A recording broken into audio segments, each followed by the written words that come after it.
নমস্কার সুপ্রিয় দর্শক শ্রোতা সকলকেই স্বাগত হিন্দু লাইফস ম্যাটার ইউটিউব চ্যানেলে। দর্শক, পশ্চিমবঙ্গের রাজনীতিতে একটা ঐতিহাসিক পরিবর্তন সূচিত হয়েছে এই শুভেন্দু সরকারের অধীনে আর কি। শুভেন্দু সরকার স্পষ্ট জানিয়ে দিয়েছে যে ধর্মের ভিত্তিতে আর কোনো সরকারি ভাতা বা পেমেন্ট দেওয়া হবে না।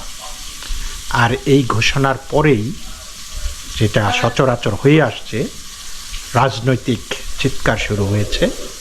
বলা হচ্ছে যে এটা বৈষম্যমূলক সিদ্ধান্ত, এটা সংখ্যালঘুদের অধিকার কেড়ে নেওয়া হচ্ছে, ইমামদের বা মুসলমানদের পেটে লাথি মারা হচ্ছে। কিন্তু আসল সত্যটা কি? আসল সত্যটা হলো এটা কোনো সম্প্রদায়ের বিরুদ্ধে সিদ্ধান্ত না, এটা তোষণের বিরুদ্ধে একটা বিরাট একটা সিদ্ধান্ত, এটা বৈষম্যর বিরুদ্ধে সিদ্ধান্ত, এটা ভোট ব্যাংক রাজনীতির বিরুদ্ধে সিদ্ধান্ত বলে আমি মনে করি। দর্শক, বহু বছর ধরে মমতা বন্দ্যোপাধ্যায়ের সরকার, তোলামূলের সরকার আর কি, তোলাবাজি করত আর তারা দুধেল গাইদেরকে হৃষ্টপুষ্ট করত। তো সেই সরকার পশ্চিমবঙ্গে ধর্মভিত্তিক একটা সুবিধার রাজনীতি চালিয়েছে। করদাতার টাকা দিয়ে নির্দিষ্ট একটা ধর্মীয় গোষ্ঠীকে সন্তুষ্ট রাখার সবসময় চেষ্টা করা হয়েছে, আর সেই রাজনীতিকে ধর্মনিরপেক্ষতা বলে প্রচার করা হয়েছে। কিন্তু ধর্মনিরপেক্ষতা মানে কি ধর্মীয় পরিচয়ের ভিত্তিতে সরকারি টাকা বিলি করা? দর্শক, ধর্মনিরপেক্ষতা মানে হলো রাষ্ট্র সব ধর্মকে সম্মান করবে সমানভাবে এবং কোনো ধর্মকে বিশেষ কোনো সুবিধা দেবে না যেটা অন্য ধর্মের লোকজন পায় না। সরকার নাগরিকের হবে, কোনো ধর্মীয় গোষ্ঠীর ভোট ব্যাংক নয়। মমতা সরকারের ইমাম ভাতা ছিল তোষণের রাজনীতির সবচাইতে বড় উদাহরণ। তো 21শে আগস্ট 2023 সালে তৎকালীন মমতা বন্দ্যোপাধ্যায়ের সরকার ইমাম, মুয়াজ্জিন এবং পুরোহিতদের মাসিক ভাতা বাড়ানোর ঘোষণা দিয়েছিলেন। এর ফলে ইমামদের মাসিক ভাতা 2500 টাকা থেকে বেড়ে 3000 টাকা দাঁড়ায়।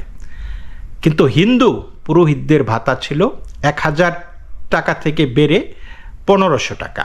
অর্থাৎ একজন হিন্দু পুরোহিত হলে তিনি একজন মুসলিম ইমামের অর্ধেক ভাতা পেতেন। এখানে প্রশ্ন হলো, যদি সরকার সত্যি সব ধর্মকে সমানভাবে দেখতেন তাহলে এই বৈষম্য কেন? আর শুধু টাকার অঙ্ক নয়, সংখ্যার দিক থেকেও বৈষম্য সুস্পষ্ট ছিল। ইমাম যারা সুবিধাভোগী ছিলেন তাদের সংখ্যা ছিল 55,000। অর্থাৎ এই পশ্চিমবঙ্গে 30% বা 27% কেউ কেউ বলেন এই সংখ্যার মুসলমানের মধ্যে 55,000 ইমাম 3,000 করে বা 2,500 করে মাসিক মাসোহারা পেতেন, এবং সেটা চলে আসছে প্রায় 8-9 বছর ধরে। পক্ষান্তরে সেই 70% জনগোষ্ঠীর যেই প্রতিনিধি পুরোহিত, তারা মাত্র, তাও আবার 1500 টাকা করে, তাদের সংখ্যা ছিল মাত্র 8,000। তো একদিকে 3,000 টাকা, অন্যদিকে 1500 টাকা। এটা কি সমান অধিকার বলে মনে করেন? একদিকে সংখ্যা গুরুদের সংখ্যা 8,000, আবার সংখ্যালঘুদের ভাতা পাবার সংখ্যা 55,000। তো এটা কি নিশ্চয়ই ধর্মনিরপেক্ষতা না, তাই না? দর্শক, এটা নিশ্চয়ই সমান অধিকারও না, এটা নিশ্চয়ই ধর্ম নিরপেক্ষতাও না, এটা ছিল নির্বাচনী তোষণ। আর সবচাইতে ভয়ঙ্কর এবং গুরুত্বপূর্ণ বিষয়টা হলো, ইমাম ও মুয়াজ্জিনদের জন্য এই ভাতা প্রকল্প শুরু হয়েছিল অনেক বছর আগে, আমি যেটা বলেছি 8-9 বছর আগে।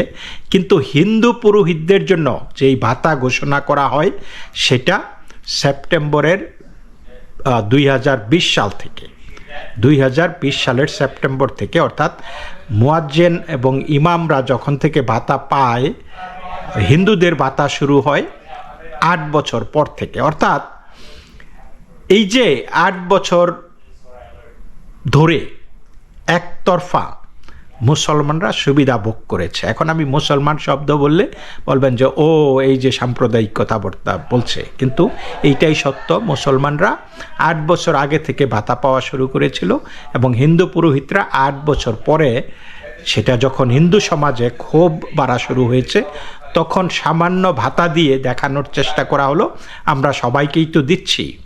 কিন্তু বাস্তবটা দর্শক মানুষ বুঝে গেছে, এটা সমান নীতি ছিল না, এটা ছিল রাজনৈতিক হিসাব। মমতা বন্দ্যোপাধ্যায় খুব ভালো করেই জানতেন ধর্মভিত্তিক সুবিধা দিলে একটা নির্দিষ্ট ভোট ব্যাংকে খুশি রাখা যায়, আর সেই কারণেই পশ্চিমবঙ্গে বছরের পর বছর ভোটের রাজনীতি ধর্মীয় সুবিধার সঙ্গে জড়িয়ে দেওয়া হয়েছিল। হিন্দুরা দেখেছে তাদের করের টাকা ব্যবহার হচ্ছে নির্বাচনী তোষণের জন্য, আর যখন কেউ প্রশ্ন করেছে তখন তাকে সাম্প্রদায়িক বলে চুপ করানোর চেষ্টা করা হয়েছে। কিন্তু প্রশ্ন করা কি সাম্প্রদায়িকতা? সমান অধিকার চাইলে কি সেটা সাম্প্রদায়িকতা? রাষ্ট্রের নিরপেক্ষতা চাইলে কি সেটা মুসলিম বিরোধিতা? অবশ্যই না দর্শক। আজকে শুভেন্দু সরকারের সিদ্ধান্ত সেই কারণেই গুরুত্বপূর্ণ, কারণ এই সরকার বলছে রাষ্ট্র নাগরিকের হবে, ধর্মের নয়।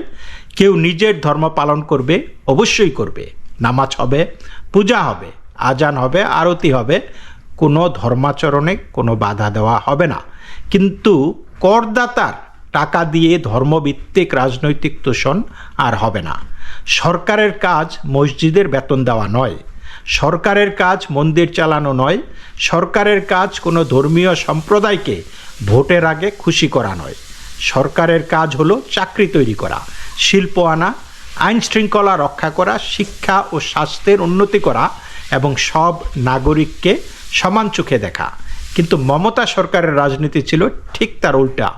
কাজ কম, প্রচার বেশি, উন্নয়ন কম, তোষণ বেশি, শিল্প কম, ভাতা বেশি, যোগ্যতার মূল্য কম, ভোট ব্যাংকের মূল্য বেশি। এই সংস্কৃতি বাংলার কাজের মানসিকতাকেও ধ্বংস করে ফেলেছিল। মানুষকে শেখানো হয়েছে কাজ নয় ভাতা চাই, উৎপাদন নয় অনুদান চাই, যোগ্যতা নয় রাজনৈতিক পরিচয় চাই। এর ফল কি হয়েছে আপনারা দেখেছেন। বাংলার যুবকরা কাজের জন্য বাইরে চলে গেছে এবং এখনও যাচ্ছে। কারখানা নেই, বিনিয়োগ নেই, কর্মসংস্থান নেই, অথচ ভোট ব্যাংক রাজনীতি ফুলে ফেঁপে উঠেছিল। এই জায়গায় শুভেন্দু সরকারের সিদ্ধান্ত একেবারেই সঠিক পদক্ষেপ, কারণ বাংলা যদি এগুতে চায় তাহলে সরকারকে ধর্মভিত্তিক তোষণ থেকে বেরিয়ে আসতেই হবে। রাষ্ট্রকে বলতে হবে আমি কারো মসজিদের নই, কারো মন্দিরের নই, আমি সব নাগরিকের। যে গরিব তাকে সাহায্য করা হবে তার দারিদ্র্যের সীমার ভিত্তিতে, যে বেকার তাকে সাহায্য করা হবে তার কর্মসংস্থানের জন্য, যে ছাত্র তাকে সাহায্য করা হবে তার শিক্ষার জন্য। কিন্তু ধর্মীয় পরিচয় দেখিয়ে সরকারি টাকা পাওয়া এই সংস্কৃতি শেষ হওয়া দরকার ছিল। তাই এই সিদ্ধান্ত মুসলিম বিরোধিতা নয়, এটা মুসলিম সমাজের সাধারণ মানুষের বিরুদ্ধেও নয়, এটা ধর্মীয় স্বাধীনতার বিরুদ্ধে নয়, এটা হলো রাষ্ট্রকে ভোট ব্যাংকের হাত থেকে মুক্ত করার সিদ্ধান্ত, এটা হলো করদাতার টাকার অপব্যবহার বন্ধ করার সিদ্ধান্ত, এটা হলো হিন্দুদের বিরুদ্ধে বছরের পর বছর চলা বৈষম্যের অবসান ঘটানোর সিদ্ধান্ত। বাংলা বহু বছর ধরে তোষণের রাজনীতি দেখেছে, এখন বাংলা সমান আইনের শাসন দেখতে চায়। বাংলা আর ভোট ব্যাংকের এটিএম হতে পারে না। বাংলা এমন রাজনীতি চায় যেখানে নাগরিকের মূল্য তার ধর্ম দিয়ে নির্ধারিত হবে না, তার মূল্য নির্ধারিত হবে তার অধিকার, তার পরিশ্রম, তার যোগ্যতা এবং তার সমান মর্যাদা দিয়ে। আর তাই আজকের এই সিদ্ধান্ত শুধু একটি প্রশাসনিক সিদ্ধান্ত নয় বলে আমি মনে করি, এটা বাংলার রাজনীতিতে এক নতুন দিকের সূচনা করেছে। এটা বাংলার রাজনীতিকে অনেক দূর এগিয়ে নিয়ে যাবে, সরকারকে স্বচ্ছ করবে। তোষণের রাজনীতির দিন শেষ। আমি মনে করি সমান অধিকার রাজনীতি শুরু করেছে এই শুভেন্দু সরকার। ধর্মভিত্তিক ভাতা নয়, কাজ, শিল্প, শিক্ষা, নিরাপত্তা ও ন্যায় বিচার হোক বাংলার ভবিষ্যৎ। দর্শক, আপনারা কি ভাবছেন কমেন্ট করে জানাবেন। ভালো থাকবেন। নমস্কার।